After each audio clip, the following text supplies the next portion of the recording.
নমস্কার বন্ধুরা, মামা মেটা ম্যাজিক অ্যান্ড টিপস চ্যানেলে আপনাদেরকে অনেক অনেক স্বাগত। আর আজকে হচ্ছে রাখি বন্ধন অর্থাৎ রাখির উৎসব। সকাল থেকেই আমেজটা যেন একটু অন্যরকম হয়ে উঠেছে চারিদিকে। প্রত্যেকটা ঘরে ঘরে রাখি বন্ধনের উৎসব পালিত হচ্ছে এবং এই রাখি বন্ধন উৎসবটি কিন্তু শুরু করেছিলেন আসলে আমাদের কবিগুরু রবীন্দ্রনাথ ঠাকুর। এই উৎসবটি কিন্তু কোনো ভাই বা বোন পার্টিকুলার এই বিষয়টা কিন্তু নেই। উৎসবটা কিন্তু ছিল বিশ্ব ভ্রাতৃত্ব, অর্থাৎ একে অপরের বন্ধুত্ব, একে অপরের সহাবস্থান এবং একে অপর হিন্দু মুসলিম নিয়ে তিনি কিন্তু এই রাখি বন্ধন উৎসবটা করেছিলেন। তো এই রাখি বন্ধন উৎসবটা কিন্তু আমরা প্রত্যেকের কাছেই কিন্তু একটা প্রতিশ্রুতিবদ্ধতার একটা কিন্তু বিষয় কিন্তু তিনি আমাদের সামনে তুলে ধরেছিলেন। তো যাই হোক, দেখা যাক এরা কী করে।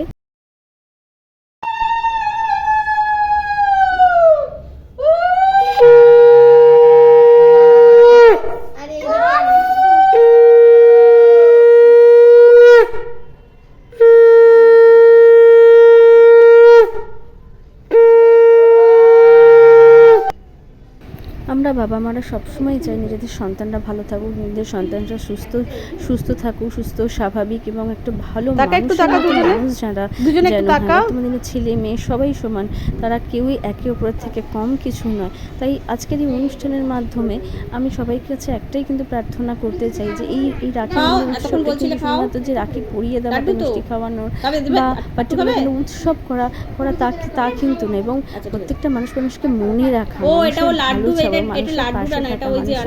প্রতিবাদ করা, মানুষের পাশে থাকি, অসহায় মানুষের যেন সবাই আমরা যেন পাশে অন্যের সঙ্গে যেন বন্ধুত্বপূর্ণ সহাবস্থান করতে পারি, সেই কিন্তু আমি কিন্তু আজকে সবার সামনে উপস্থাপনাটাই মাধ্যমে।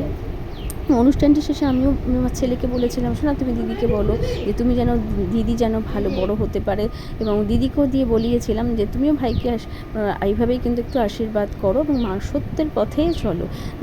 এইভাবে কিন্তু আমরা যদি একটা অনুষ্ঠানের মাধ্যমে অনুষ্ঠানের গুরুত্ব এবং আমাদের প্রত্যেকের গুরুত্ব যদি আমরা বুঝিয়ে বলি, তাহলে কিন্তু আশা করি ছেলে মেয়েদের মধ্যে অনেকটা বেশি কিন্তু ভালো মনোভাব তৈরি হবে। আর এই রাখিটি তার পরিয়েছিলেন আর এই রাখিটি পরিয়েছিল হচ্ছে আমার এক দাদার মেয়ে। তো আর এই যে তারপরে আবার আরেকটি রাখি বস্তু, সেটা হচ্ছে আমার শাশুড়ি মা আমার ছেলেকে প্রতি বছরে দেয়, তো এই বছরও পরিয়েছিলেন। তো আশা করছি ভিডিওটা ভালো লাগলে অবশ্যই একটু লাইক